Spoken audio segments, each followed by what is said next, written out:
Hello guys, welcome to my channel. I hope you are doing well. Okay, so in this tutorial I'm going to explain you how to create multi-level drop-down menu in Next.js application. Okay, तो इस tutorial में आगे बढ़ने से पहले मैं आपको बता दूं कि अगर आपको पहले से HTML, CSS, जावास्क्रिप्ट के बेसिक्स आते हैं, अगर आपको पता है कि कैसे रिएक्ट के अंदर component, nested component and props में डील किया जाता है, तो ये ट्यूटोरियल आपके लिए है। Otherwise you are going to face lot of problems. मैं इस ट्यूटोरियल के अंदर, क्योंकि ट्यूटोरियल डेफिनेटली थोड़ा सा बड़ा हो सकता है, तो मैं इसके अंदर कुछ थ्योरीज की बात नहीं करूंगा, बहुत थ्योरेटिकल नहीं जाऊंगा। मैं आपको जावा स्क्रिप्ट के बारे में नहीं बताने जा रहा हूँ, ना ही मैं रिएक्ट और नेक्स्ट जीएस के एप्लीकेशन को एक्सप्लोर करूंगा। Just my focus will be on कि जो प्रॉब्लम हमारे सामने है उसको हम कैसे सॉल्व करें। तो सारा इम्प्लीमेंटेशन, सारा फोकस हमारा उस लॉजिक्स के ऊपर होगा, राइट। और मैं स्टेप बाय स्टेप आपको बताऊंगा कि कैसे उस लॉजिक को, उस multi level drop down menu को आप कैसे नेक्स्ट एप्लीकेशन पर बना सकते हो। ओके, तो हम यहाँ पर ये पता करेंगे कि नेक्स्ट जीएस एप्लीकेशन को स्क्रैच से कैसे बनाया जाता है। मैं आपको बताऊंगा कि डायनेमिक मेन्यू आप कैसे बना सकते हो। डायनेमिक मेन्यू का सिंपल मतलब है कि मैं कोड में सारी चीज़ें स्टैटिक नहीं करूंगा, मैं कोई सोर्स लूंगा। सोर्स आपका डाटाबेस एपीआई भी हो सकता है, या सोर्स आपका एक एरे ऑफ ऑब्जेक्ट्स भी हो सकता है। तो ट्यूटोरियल बहुत बड़ा ना हो जाए, तो इस ट्यूटोरियल में तो एटलीस्ट मैं एपीआई और डाटाबेस का एग्जांपल नहीं लूंगा, लेकिन हम एक एरे ऑफ ऑब्जेक्ट्स बनाएंगे जिसकी हेल्प से मैं आपको एक्सप्लोर करूंगा कैसे अपनी प्रॉब्लम को कंपोनेंट एंड नेस्टेड कंपोनेंट्स में डिवाइड किया जाता है, राइट। वो मैं आपको शो करूंगा कैसे जावा स्क्रिप्ट के इवेंट्स को हैंडल किया जाता है। I think you might have heard about mouse over, mouse leave, mouse enter, तो इनको कैसे हैंडल करेंगे, ये सारे स्टेप बाय स्टेप मैं आपको बताऊंगा। तो फोकस मेरा रहेगा, मैं आपको फाइनल आउटपुट बता दूं कि मैं क्या करने जा रहा हूँ। ओके, जैसा कि आप स्क्रीन पर देख सकते हो, हमारे पास एक पेरेंट लेवल मेन्यू है, और जब मैं उसमें क्लिक करता हूँ एक सब मेन्यू है, एंड देन क्लिक करता हूँ second and third and so on, यानी कि यहाँ पर कुछ डेप्थ लेवल है, first level, second and third level. तो मेरा फोकस इस प्रॉब्लम का सॉल्यूशन निकालने पर होगा, ना कि मैं आपको ये बताऊंगा कि बेसिक्स ऑफ जावास्क्रिप्ट या basics of Next JS and React and so on. Okay, तो बहुत थ्योरी में बात नहीं करते हैं, let's do some practicals. Some practical. सबसे पहले हम नेक्स्ट जीएस एप्लीकेशन क्रिएट कर लेते हैं। ओके, अगर आपको नहीं पता है कि नेक्स्ट जीएस एप्लीकेशन कैसे क्रिएट होती है, आपको सिंपली ब्राउजर पर टाइप करना नेक्स्ट ऐप, और पहला ही लिंक इनकी ऑफिशियल वेबसाइट का होगा। You have to click here and just you have to copy. I hope कि बेसिक्स आपको पता है, तो मैं बेसिक समझाऊंगा नहीं, just I make it fast and you have to paste. Okay, copy and you can see हमारा installation start हो चुका है। सबसे पहले आपको नेक्स्ट जेएस के प्रोजेक्ट का नाम देना है, यानी कि you have to give name, any name you can, और it should be in small case letters. तो for example demo multi drop down menu and enter. Okay, I have done some mistake here, everything should be in small, demo multi drop down। Okay, जैसा कि आप देख सकते हो कि जो next JS application है वो हमारा रिएक्ट बेस्ड फ्रेमवर्क है, तो उसने रिएक्ट से रिलेटेड जितनी डिपेंडेंसी थी वो इंस्टॉल्ड कर दी। एंड यू कैन सी जो दूसरे पैकेजेस हैं डिपेंडेंसी इंस्टॉल्ड हो रही है। It can take some times. Okay, great. A project demo multi drop down has been created. आपको करना क्या है, आपके अंदर एंटर करना है demo multi drop down, not this one, the drop down, start.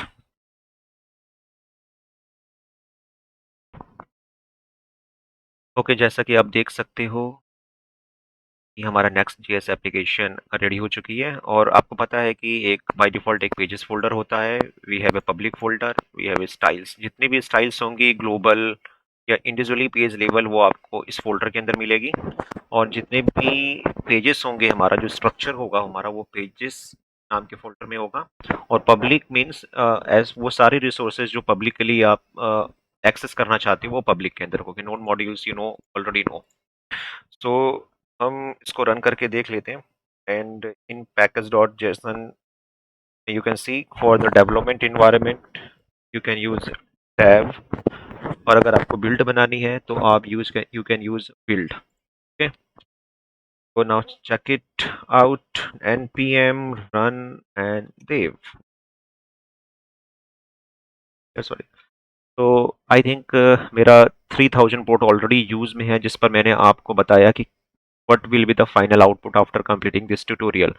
तो ऐसा मल्टी ड्रॉप डाउन मेन्यू हम डिजाइन करने जा रहे हैं, जिसमें एक फर्स्ट लेवल होगा, सेकंड लेवल होगा। तो just what you have to do, okay, next कोई दूसरा ब्राउजर ले लेते हैं, this one, local host 3001। Yes, great. Okay guys, तो हमारा पहला स्टेप कंप्लीट हो चुका है, जिस पर हमने ये समझा कि किस तरीके से नेक्स्ट जीएस एप्लीकेशन स्क्रैच से हम क्रिएट करेंगे, और ये इसका आउटपुट आप देख ही सकते हो। ओके, अब थोड़ा सा हम नेक्स्ट जीएस एप्लीकेशन के स्ट्रक्चर को अंडरस्टैंड करते हैं, थोड़ा समझते हैं। And close this one, close close close, इसको भी क्लोज कर देते हैं, and this one. Okay, as you already know, और जिनको नहीं पता है और जो थोड़ा सा नए हैं इस चैनल में, तो मैं उनको बता दूं कि जब भी आप नेक्स्ट जीएस एप्लीकेशन को इंस्टॉल करते हैं तो हमारे पास कुछ फोल्डर बन जाते हैं, जिसमें एक है pages, public and style, modules and next. तो हम कुछ मेन फोल्डर्स पर बात करते हैं। पेजेस फोल्डर के अंदर वो सारे कंपोनेंट आते हैं, वो सारी फाइलें आती हैं जो हम फ्रंट में देखते हैं अपने एप्लीकेशन पर। तो आप, जब मैंने इस एप्लीकेशन को रन कराया तो आपने देखा कि वेलकम टू नेक्स्ट जेएस, तो ये आपकी इंडेक्स डॉट जेएस फाइल है, यानी कि जो बाय डिफॉल्ट जो फ्रंट में पहली फाइल आती है वो नेक्स्ट जेएस है, और जो आपका मेन पॉइंट है, जो स्टार्टिंग पॉइंट है पूरी ऐप का, वो है app dot JS, like this one, function app and component, right. यहाँ पर आप जितनी भी पेजेस बनाएंगे, for example home page, for example contact, about us, वो सारे पेजेस आपके इसके अंदर बनेंगे, पेजेस फोल्डर के अंदर। ओके, पब्लिक मतलब कोई भी ऐसा असेट्स या ऐसे रिसोर्सेज जिसको आप पब्लिकली शेयर करना चाहते हैं, तो आप पब्लिक फोल्डर में डाल सकते हैं, for example images of your website. And style means अगर आपको अपनी पूरी ऐप के लिए कुछ सीएसएस, कुछ स्टाइल्स असाइन करनी है, या किसी पर्टिकुलर कंपोनेंट बेस्ड, यानी कि इंडिविजुअली फाइल बेस्ड सीएसएस बनानी है, तो आप स्टाइल्स के अंदर डाल सकते हो। जैसे मैं आपको दिखाता हूँ कि फॉर एग्जांपल पेजेस में ऐप डॉट जेएस फाइल में आप देख सकते हो कि बाय डिफॉल्ट जो नेक्स्ट जेएस एप्लीकेशन है वो ग्लोबल डॉट सीएस को इंपोर्ट करती है, राइट।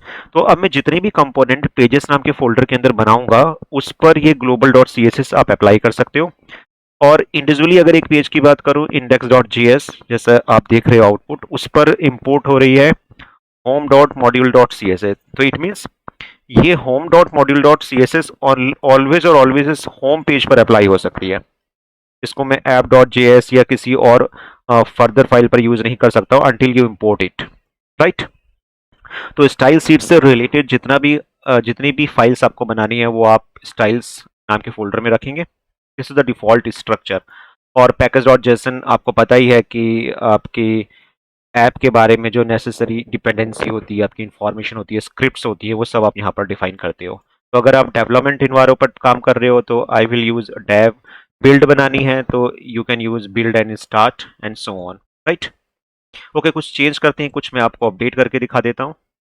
पेजेस में इंडेक्स डॉट जेएस फाइल में जैसा देख रहे हो आप, टाइटल में क्रिएट नेक्स्ट ऐप आ रहा है, तो यू कैन सी, और this is your welcome to Next JS. और अगर मैं चेंज करता हूँ welcome to multi drop down menu, multi drop down menu, save, and you can see filing is wrong. Okay, multi drop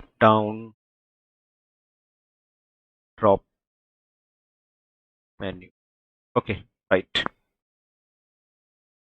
फिर इसके अलावा depend आपके ऊपर करेगा कि आपका आर्किटेक्चर क्या है।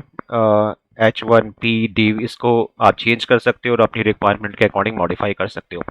तो बेसिकली हमारा जो एम है, हमारा जो पर्पज है, वो क्या बना, इसको पहले डिस्क्राइब कर चुका हूँ। मैंने आपको पहले ही इसको शो कर दिया था। Okay, let's run again. हमें ये ड्रॉप डाउन तैयार करना है जिसमें इस पेज के अंदर बैकग्राउंड हमारा वाइट है और इस हेडर का या इस मेन्यू का बैकग्राउंड आपका ब्लैक है और इसमें आप कुछ ULLI की हेल्प से कुछ मेन्यू डिजाइन कर रहे हैं। When I click in services तो आपका एक फर्स्ट लेवल का ड्रॉप डाउन आएगा। इसको आप डेप्थ लेवल 0 भी कह सकते हो या डेप्थ लेवल 1 भी कह सकते हो। तो it means I am just talking about this one and this one. Now I can use this extension. This is and this is and then this is. This will be called depth level 1 and this is called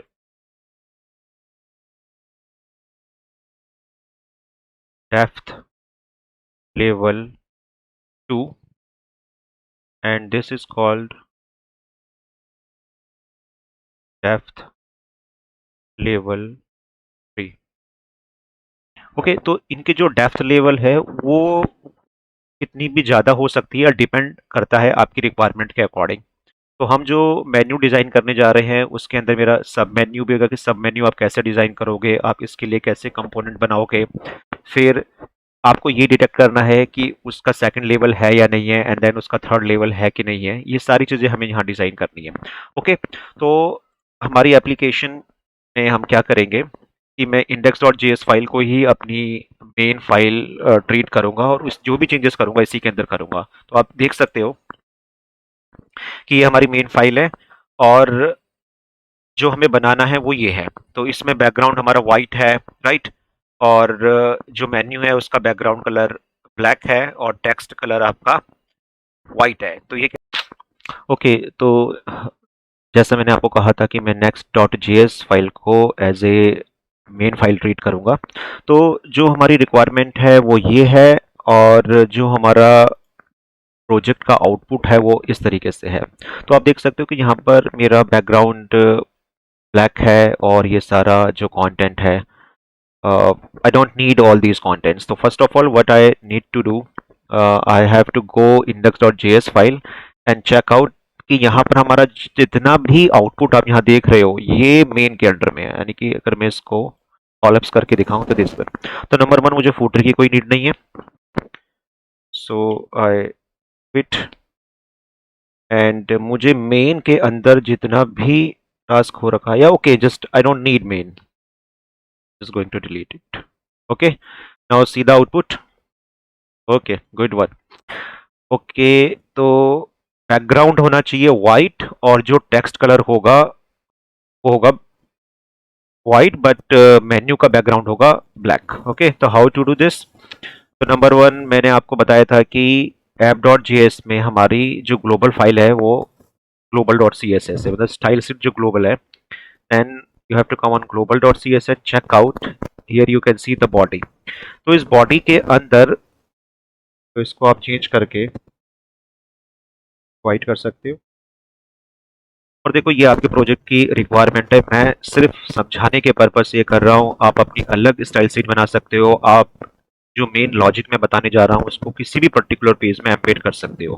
तो basically हम multi drop down menu को किस तरीके से create किया जा रहा है इसके बारे में सीख रहे हैं, ना कि स्टाइल शीट कैसे काम करती है क्या नहीं करती है इसके बारे में हम बात नहीं कर रहे हैं। तो it's just for simplicity purpose.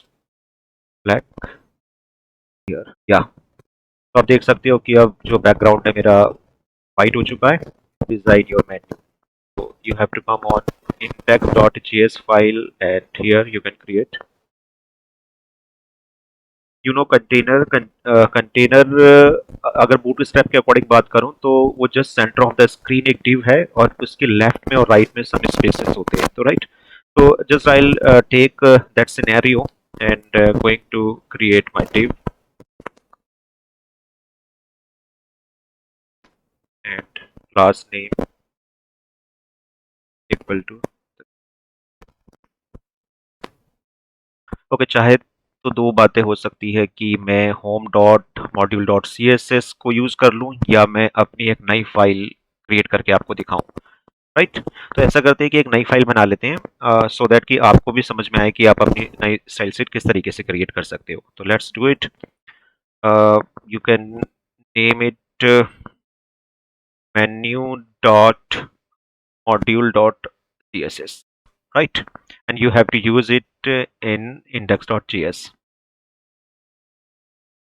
Style forward slash just as and this one, right? Now everything I write here, right? Whatever I write here in style as a style sheet will be applied to this file index.js, and the import name is styles.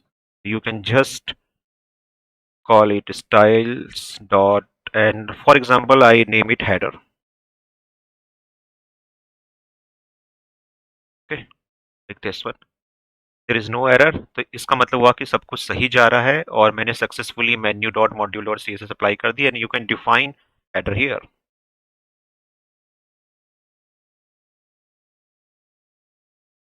So what I need here,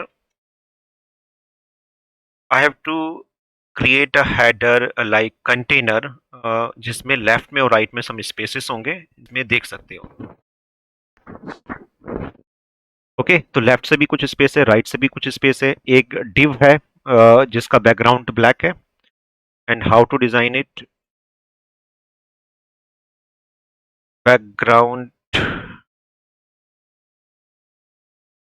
colour black,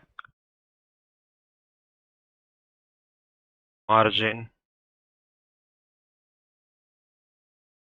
you know very well कि अगर हम margin auto करते हैं तो automatically आपका जो div है वो सेंटर अलाइन हो जाता है, राइट।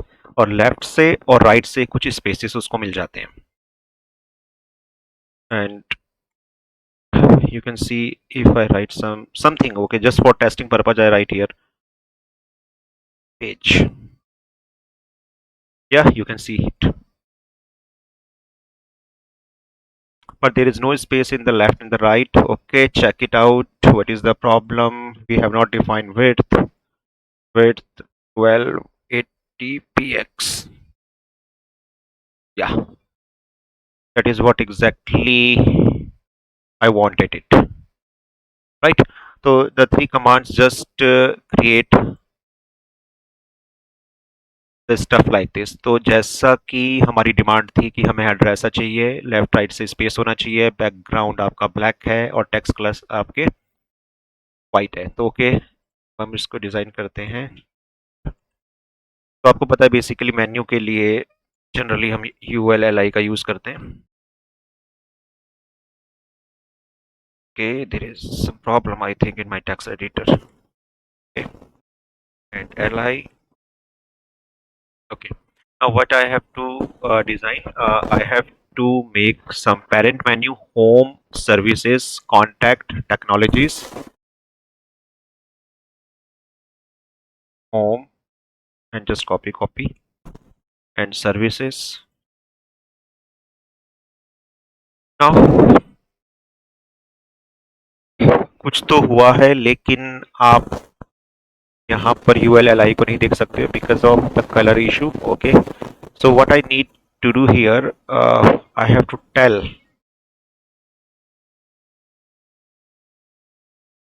कि जो भी हेडर है उसके अंदर जो भी L है और उसके अंदर जो भी LI है, okay, dot header ULLI।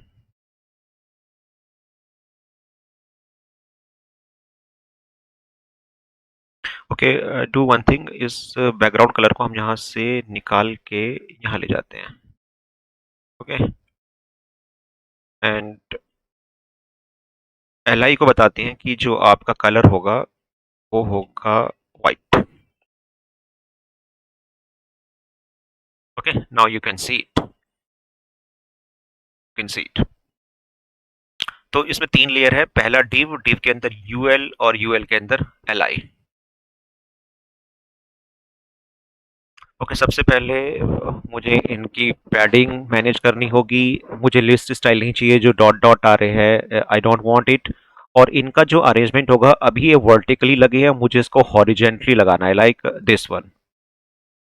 And there is some spaces, right, there are some padding, और यहाँ पर कुछ बॉर्डर भी आप देख सकते हो।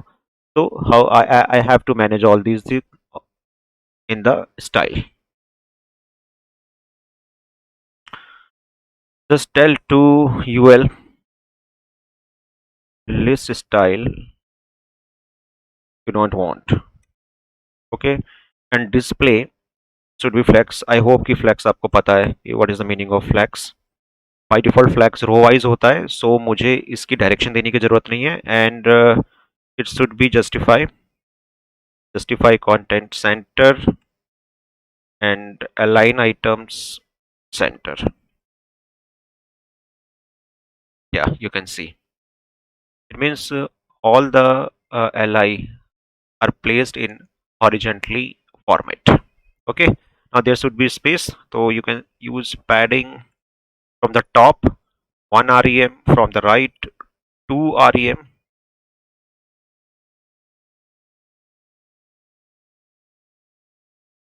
The first one is top, from the top, and the second one is right, from the right. So great. The output is similar to the one जो आप यहाँ पे इस वाले ब्राउजर पर देख रहे हो, राइट। और बस हमें एक बॉर्डर और लगाना है, तो उसके बाद आउटपुट हमारा बिल्कुल सेम हो जाएगा। Okay, you can also define your font colour, font size, sorry, 14 will be better, and you can define your border from the right. 1px should be solid, and any color you can take. I'm taking gray. Yeah, great. As you can see, the output is same as जैसा आप इस screen पर देख रहे हो। Okay, तो जो पहला लेवल है वो हमने कंप्लीट कर लिया है कि कैसे आप एक अपने मेन्यू को डिजाइन कर, राइट, नथिंग एल्स। ओके, यहाँ पर बस एक चीज़ जो मैं आपको एक्सप्लेन करूँगा कि अगर आप अपनी index.js फाइल को देखो, तो सोचो कि 2 दिन के बाद आपकी रिक्वायरमेंट होती है कि इसमें मुझे 3 मेन्यू आइटम्स बढ़ाने हैं, या कल को रिक्वायरमेंट होती है कि मुझे 2 मेन्यू आइटम माइनस करने हैं। For that every time you have to come here in your code में आप आओगे, और यहाँ पर आपको प्लस माइनस करना पड़ेगा। आप इसको डिलीट करोगे और देन इसको करोगे। कल को इसमें 6 आइटम बढ़ जाए तो आपका नंबर ऑफ लाइन्स भी डेफिनेटली बढ़ जाएगी। तो नंबर वन, अगर आप इस तरीके से अपना मेन्यू डिजाइन करते हो, तो this is not called dynamic menu concept. ये दिस इज कॉल्ड स्टैटिक। आप स्टैटिक डिजाइन कर रहे हो, आप अपने कोड में बता रहे हो कि कितने मेन्यू की रिक्वायरमेंट है, कितने की नहीं है। तो इस वाले कॉन्सेप्ट को मैं बिल्कुल भी प्रेफर नहीं करूंगा। It does not belong to dynamic concept. और माय सजेशन कि अगर आपका पेज 2 पेज वाली वेबसाइट हो या 1 पेज वाली वेबसाइट हो, आप कभी भी स्टैटिक कॉन्सेप्ट को मत फॉलो करो, राइट। डायनेमिक डजंट मीन कि आप ऑलवेज डाटाबेस से डाटा लेके आ रहे हो, एपीआई से डाटा लेके आ रहे हो। इट मीन्स आपको एक सोर्स चाहिए जहां उस सोर्स को आप बार बार यूज कर सको। वो कोड लेवल में भी पॉसिबल है, और इन फ्यूचर उस पर्टिकुलर कोड लेवल को आप अपने एपीआई और अपने डाटाबेस से अटैच कर सकते हो, right. For example, you might have heard about arrays, right, the array of objects, the Jason array concepts. तो आप उस टाइप की चीजों को यहाँ डिफाइन कर सकते हो। कैसे? For example, this is your component, and here you can define anything. So for example, I'm going to define const menu underscore items equal to, right. So this is an array, and if you see your page, तो ये जो आपका home print हुआ है, this is called title, right. तो menu में क्या क्या होगा? एक होगा टाइटल, और ये भी हो सकता है कि जब मैं उस पर क्लिक करूं तो किस पर्टिकुलर पेज पर रिडायरेक्ट होना है। तो I am not talking about that, I am just talking about title. You can define a object title, comma, the number one is home. Okay, I can copy it. Control X.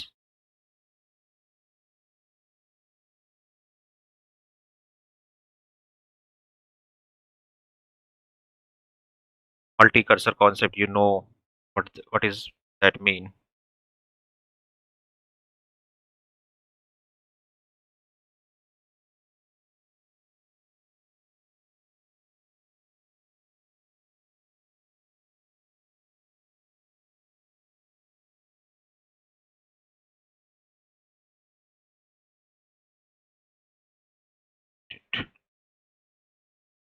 comma, and you are good to go, right? This is the beauty of multi cursor concept. Guys, अगर आपको नहीं पता है multi cursor concept क्या होता है, कैसे use करते हैं, कमेंट करो, मैं इसके ऊपर एक सेपरेट वीडियो बना दूंगा आप लोगों के लिए. Now, so what I have done here, I have created a source, right? Source may be anything. Source may be a database, source may be your API, source may be your array. So this is your source. In future, what you can do, आप database से connect होते हुए REST API बनाओगे और REST API का जो भी result होगा आप इस array को डिफाइन कर दो. You don't have to think about your code. ये कोड एक बार लिखा जाएगा, इसको आप बार बार आपको चेंज नहीं करना है, राइट?